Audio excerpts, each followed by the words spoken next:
G'day, Paul here, and I'm looking at the Word up on my friend's balcony in Coolum Beach, looking down the valley at the houses below and the gardens below. And this is from the Sermon on the Mount. Jesus is saying, love your enemies. Verse 43 of Matthew 5. You've heard that it was said, love your neighbour and hate your enemy. But I tell you, love your enemies and pray for those who persecute you, that you may be children of your Father in heaven.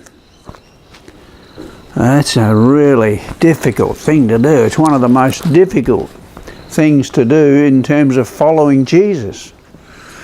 Because even as he was being crucified, he prayed to the Father, forgive them, Father, for they know not what they do. And there they were, bashing huge nails through his arms and nailing him to a wooden cross.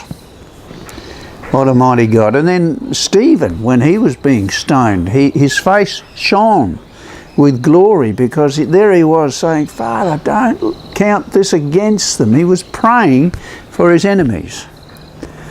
And we need to develop a trust and a faith in God that if we follow what Jesus tells us to do, we too will reflect the glory of God.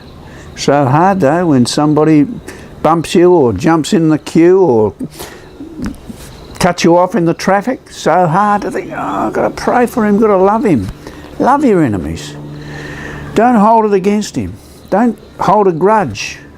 Don't keep an account. Keep short accounts. Love them, forgive them, and pray for them that they might also join the family of God. And then, as Jesus was saying, when you love your enemies, you too will be called a child of God.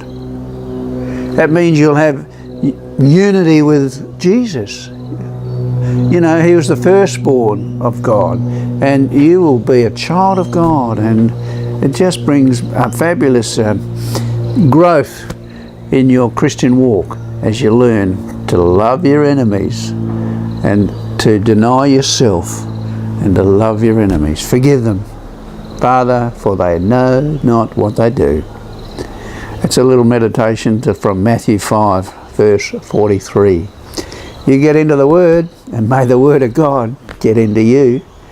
We'll see you later.